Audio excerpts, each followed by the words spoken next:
Hello दोस्तों, आपके अपने यूट्यूब चैनल यूपीएससी नेट में स्वागत है। मैं तरुण गुप्ता आज बात करने वाला हूं 20 अगस्त। आज की हमारी 20 अगस्त की जो भी करंट अफेयर्स होने वाली है द हिंदू न्यूज एनालिसिस की आज हम बात करें।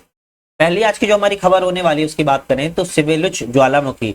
अब ये सिविलुच ज्वालामुखी इतना इंपॉर्टेंट क्यों और चर्चा में क्यों है? तो यहाँ पर एक विस्फोट हुआ है और विस्फोट ने बहुत घातक विस्फोट फैलाया, तो इसके बारे में समझेंगे। दूसरी हमारी करंट अफेयर होगी रणथंभौर टाइगर रिजर्व। ये कहां पर है और ये क्यों चर्चा में है, इसको भी देखेंगे। फिर है हक्की पिक्की जनजाति, वेरी इंपॉर्टेंट है आज की ताजा खबर में, वेरी इंपॉर्टेंट है हक्की पिक्की जनजाति। आरोग्य मैत्री हेल्थ क्यूब, ये एक ऐसा क्यूब है जो इमीडिएटली इसका विकास किया जा सकता है, इमीडिएटली इसको बनाया जा सकता है। 200 से अधिक व्यक्तियों का एक बार में यहाँ पर इलाज किया जा सकता है, तो इसके बारे में समझना इंपॉर्टेंट है। नामधारी समुदाय क्या है, इसको देखेंगे और अन्य खबरों के लिहाज से आज की हमारी जो पूरी करंट अफेयर्स है वो समाप्त हो जाएगी। तो सबसे पहले चैनल पे नए हो सब्सक्राइब कर लीजिए, वीडियो पसंद आ लाइक कीजिए, शेयर कीजिएगा अपने फ्रेंड सर्कल में। हमारा ऐप आ चुका है जिसकी डिस्क्रिप्शन में लिंक है, नाम है नट लर्निंग ऐप।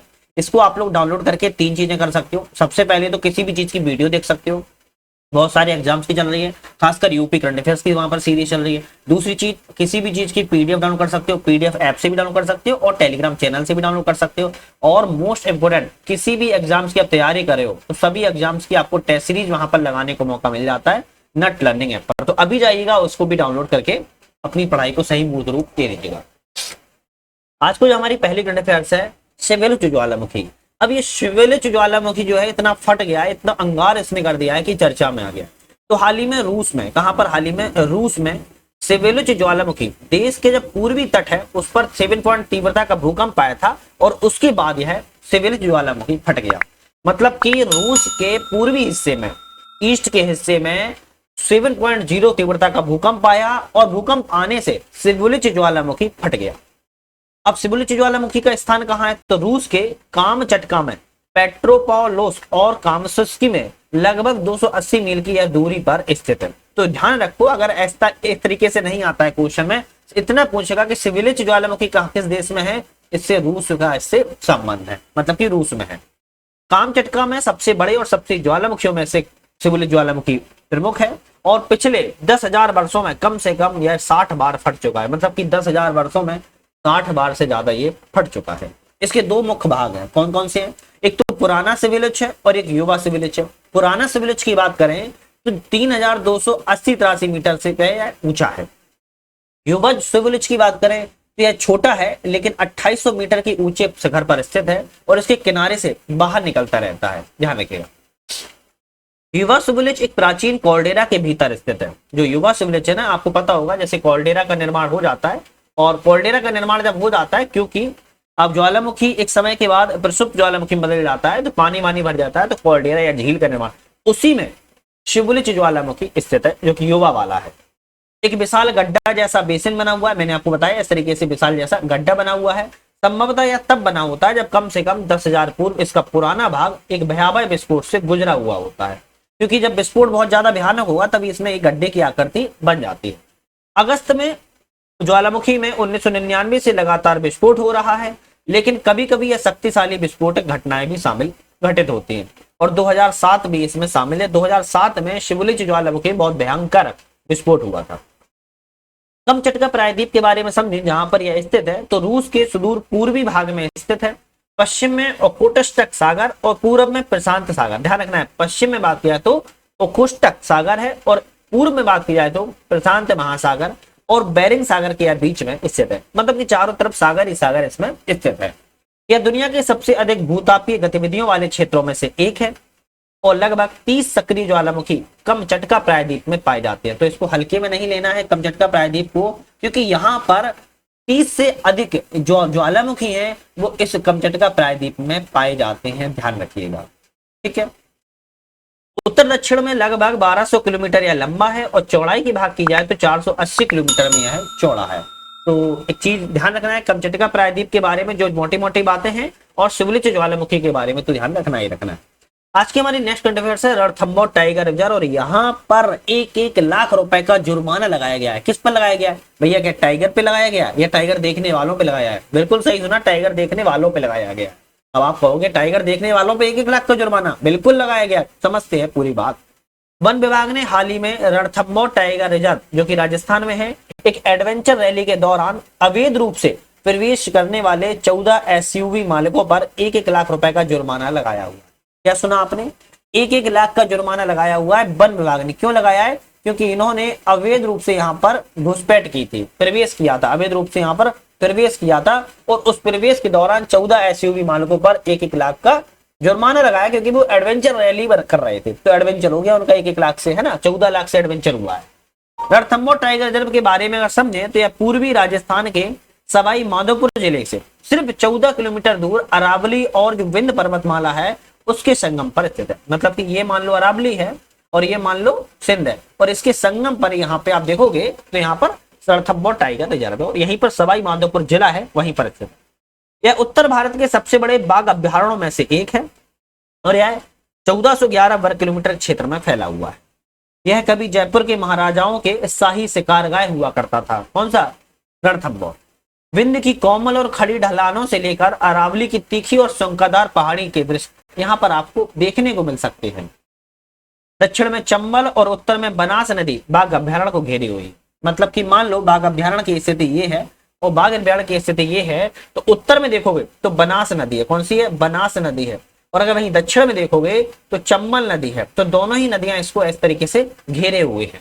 रिजर्व में खड़ी चट्टानी पहाड़ियां भी देखने को मिलेंगी। रणथंभौर किले जो कि 10वीं सदी में निर्मित है और यूनेस्को की धरोहर सूची में भी शामिल है। ध्यान रखना है, रणथंभौर किले को यूनेस्को की धरोहर स्थल में भी शामिल किया गया है, क्योंकि जो वास्तुकला है 4 चांद लगाती है वास्तुकला, इतनी बढ़िया वास्तुकला देखने को मिलती है। एक प्रमुख पर्यावरण विशेषज्ञता ग्रेट बाउंड्री फॉल्ट है, जहां बिंद का पठार और अरावली पर्वतमाला भी मिलते हैं। तो बिंद के पठार और अरावली पर्वतमाला भी एक मिलते हैं, वहां पर देखने को आपको मिल जाते हैं। रिजर्व में कई झीलें पाई जाती हैं, जैसे कि पद्म तालाब, राजबाग तालाब, मलिक तालाब। तो यहाँ पर जो रणथंभौर टाइगर रिजर्व है, यहाँ पर आपको 3 झीलें खासतौर पर देखने को मिलेंगी, पद्म तालाब, राजबाग तालाब और मलिक तालाब के नाम से जाने जाते हैं। वनस्पति की बात की जाए तो यहाँ पर उष्णकटिबंधीय शुष्क पर्णपाती और उष्णकटिबंधीय कांटेदार प्रकार की वनस्पति देखने को मिलती है। पठारों के घास के मैदानों के साथ साथ ढोक वृक्ष देखने को मिलते हैं, शुद्ध रेत देखने को मिलती है और घाटियों के घास के मैदान और नहरों के पास शानदार पत्ते के जंगल आपको यहाँ पर वो भी देखने को मिल जाते हैं। तो ध्यान रखना है, यहाँ की वनस्पति और यहाँ की झीलें यहाँ पे पूछी जाती हैं। जीव जंतु वेरी इंपोर्टेंट है। तेंदुआ के साथ यहाँ पर बाघ मुख्य शिकारी है। बात कर रहा है कि तेंदुआ तो पाई जाता है, वहां पर बाघ भी मुख्य शिकारी है।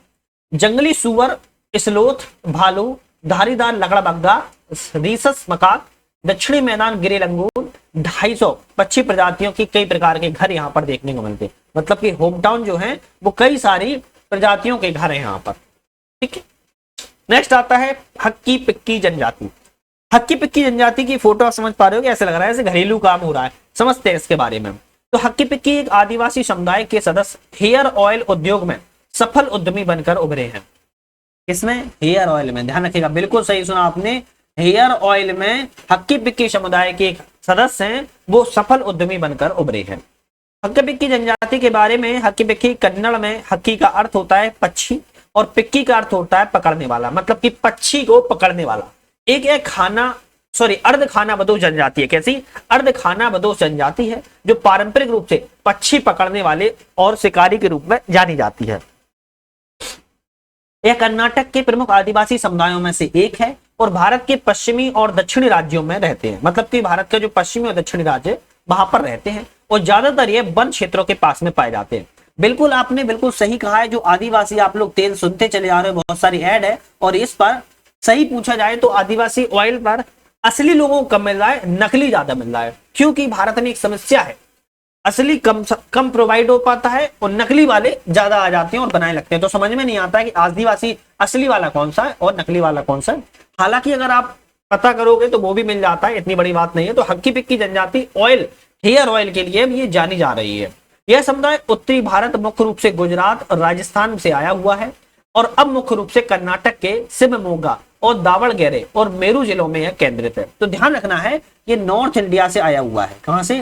नॉर्थ इंडिया से आया हुआ है। नॉर्थ इंडिया से भी 2 जगह से, एक तो गुजरात से और राजस्थान से। लेकिन प्रेजेंट टाइम में यह कहां देखने को मिलता है? तो कर्नाटक राज्य में देखने को मिलता है। और कर्नाटक के राज्य की कुछ जिले हैं जैसे कि शिवमोगा, दावणगेरे और मैसूर, यहीं पर आपको देखने को मिलता है। उन्हें भारत में अनुसूचित जनजाति के रूप में मान्यता प्राप्त है। किस रूप में? अनुसूचित जनजाति के रूप में मान्यता प्राप्त है हिक्की पिक्की समुदाय। भाषा की बात करें तो यह समुदाय भारत के दक्षिणी भाग में रहता है, जो कि द्रविड़ भाषाओं से घिरा हुआ है समुदाय है, लेकिन वे इंडो आर्यन भाषा बोलते हैं। ध्यान रखना है, द्रविड़ भाषाओं से घिरे जरूर हैं, लेकिन वे इंडो आर्यन भाषा को बोलते हैं। और विद्वानों ने उनकी मातृभाषा का नाम वार्गी रखा है। क्या रखा है? वार्गी विद्वानों ने उनकी भाषा का नाम रखा है, जबकि वो इंडो आर्यन भाषा बोलते हैं। वे घर पर वाग्री ही बोलते हैं, लेकिन अपने दैनिक व्यवसाय के लिए कन्नड़ का प्रयोग करते हैं। ये भी इंपॉर्टेंट बात है कि वो घर पर कौन सी भाषा बोलते हैं, और उनकी जो प्रमुख भाषा है वाग्री वही बोलते हैं, लेकिन जब वो बिजनेस करते हैं, व्यवसाय करते हैं, दैनिक व्यवसाय में वह कन्नड़ भाषा का प्रयोग करते हैं। ये भी आपको ध्यान रखना। यूनेस्को की हक्की पिक्की समुदाय को लुप्तप्राय भाषाओं में सूचीबद्ध किया गया है। ठीक है, तो ये चीज इंपॉर्टेंट है कि हिक्की पिक्की भाषा को लुप्तप्राय में सूचीबद्ध यूनेस्को ने किया हुआ है। इनका व्यवसाय क्या है? तो कड़े वन्यजीव कानूनों का कार्यान्वयन के बाद जनजाति ने शिकार से अपना व्यवसाय बदलकर मसाले, फूल, आयुर्वेद के नुस्खे और हर्बल तेल बेचना शुरू किया हुआ। वैसे इनका जो मुख्य व्यवसाय था वो शिकार करना था, लेकिन अभी पता है कि भारत सरकार के द्वारा शिकार पर प्रतिबंध लगाए गए हैं, तो अब ये क्या करने लगे हैं, ये खेती के तौर पर, या कह सकते हो कि प्रकृति से हर्बल तेल बनाने की कोशिश कर रहे हैं, आयुर्वेद के नुस्खे निकाल रहे हैं, फूल और मसाले जैसी चीजें यहाँ पर बेचने का एक व्यवसाय कर रहे हैं। अब इन उत्पादों को बेचने के लिए दुनिया भर में यात्रा भी करते हैं, खासकर अफ्रीका महाद्वीप में, जहां पश्चिमी चिकित्सा के सस्ते विकल्पों की मांग उन्हें देखने को मिलती है। तो ये पूरी दुनिया में यात्रा कर रहे हैं अपने व्यवसाय के उत्पादों को बेचने के लिए, और खास तौर से अफ्रीका महाद्वीप में, जहां पर सस्ते विकल्प इनको देखने को मिल जाते हैं। अगर हम रीति रिवाज की बात करें तो जनजाति हिंदू परंपराओं का पालन करते हैं और हिंदू त्योहारों को यह मनाते हैं। इस त्योहार को हिंदू त्योहार को मनाते हैं, हिंदू परंपरा का पालन करते हैं। यह जनजाति चचेरे भाई बहनों के बीच विवाह को प्राथमिकता देते हैं, मतलब कि जैसे मान लो चाचा के बहन भाई होगा तो उनको यह प्राथमिकता देते हैं कि वहीं इनका विवाह हो जाए। समाज की बात किया तो मार सत्तात्मक समाज है, और दूल्हा दुल्हन के परिवार को दहेज देता है। ध्यान रखना है, दूल्हा दुल्हन के परिवार को दहेज देता है। अभी का जो वर्तमान में जो चल रहा है ना समाज, वो दुल्हन के परिवार देता है दहेज, लेकिन यहाँ पर दूल्हा देता है। भैया हमसे शादी करनी है तो दूल्हा देगा दहेज दुल्हन के परिवार को, ध्यान रखेगा। तो मार सत्तात्मक समाज है। परिवार में सबसे बड़े बेटे को अपने बाल नहीं कटवाने चाहिए ताकि आसानी से पहचाना जा सके, और वे मांसाहारी होते हैं। यह भी ध्यान रखना। आरोग्य मैत्री हेल्थ क्यूब क्या है? अब ये जो आप देख पा रहे होगे कि हमारे सेना के जवान आरोग्य मैत्री हेल्थ क्यूब का निर्माण कर रहे हैं। क्या है इसको बात पूरी समझते हैं। वैसे तो आपने यहाँ पर फोटो में देखा होगा, ये हवाई जहाज से फेंका गया है, मतलब फेंका नहीं गया, मतलब रखा गया है। समझते हैं, भारतीय सेना और वायुसेना ने 15,000 फीट की ऊंचाई से स्वदेशी रूप से निर्मित दुनिया के प्रथम पोर्टेबल अस्पताल आरोग्य मैत्री हेल्थ क्यूब का अपनी तरह के प्रथम पैराड्रॉप किया हुआ है। मतलब कि इन्होंने ड्रॉप किया हुआ है हवाई जहाज से, और स्वदेशी रूप से भारत में विकसित हुआ है, और भारतीय सेना और वायुसेना ने 15,000 फीट की ऊंचाई पर इसका क्या किया है, इसका टेस्ट किया हुआ है। आरोग्य मैत्री हेल्थ क्यूब के बारे में समझे तो यह दुनिया का प्रथम पोर्टेबल अस्पताल है। मतलब कि पोर्टेबल समझते हो ना, इसको कहीं भी ले जाके कहीं भी असेंबल करके कहीं भी इसका निर्माण किया जा सकता है, और बहुत से कम समय में। समझते हैं पूरी बात। इसे प्रोजेक्ट भीष्म के तहत निर्माण किया गया है, सहयोग हित और मैत्री के लिए भारतीय स्वास्थ्य पहल। तो प्रोजेक्ट भीष्म के तहत स्वदेशी रूप से इसका निर्माण या डिजाइन किया गया है।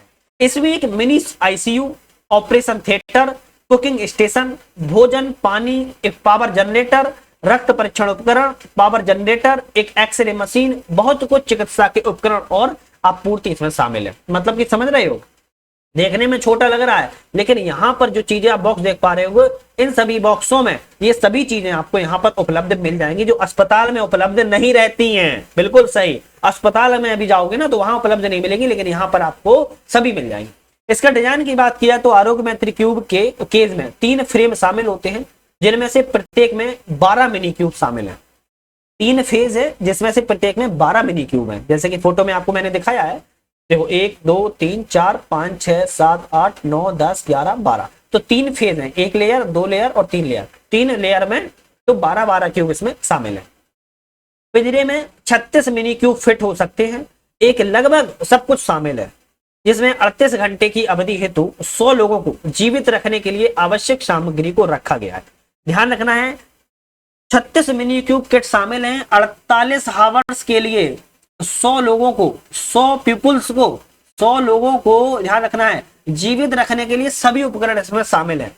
यह डिजाइन 200 लोगों के लिए क्षति नियंत्रण क्षमताओं के लिए 2 पिंजरे मास्टर क्यूब, एक मास्टर क्यूब 2 जोड़ने की अनुमति भी देता है। मतलब कि एक मान लो क्यूब ये है और दूसरा क्यूब भी आ गया तो ये एक दूसरे को इंटरकनेक्ट करने की भी अनुमति दे देता है। इंटरकनेक्ट करके 200 लोगों तक का आप यहां पर निर्माण कर सकते हो, क्योंकि 72 क्यूब इसमें हो जाएंगे जो होंगे टोटल। मिनी क्यूब से टिकाऊ और जलरोधक हैं और विभिन्न विन्यासों में खोलने के लिए डिजाइन इसका किया जाता है। ये क्यूब हल्के पोर्टेबल होते हैं, इन्हें एक ही व्यक्ति मैसेंजर बैग, ट्रॉली, ब्रीफकेस के रूप में ले जाया जा सकता है। इसे ड्रोन के माध्यम से भी कहीं भी ले जाया जा सकता है। मतलब समझ रहे हो कितने हल्के होते हैं, मतलब कि एक मैसेंजर बैग या ट्रॉली के रूप में इसको इधर से उधर कर सकते हैं।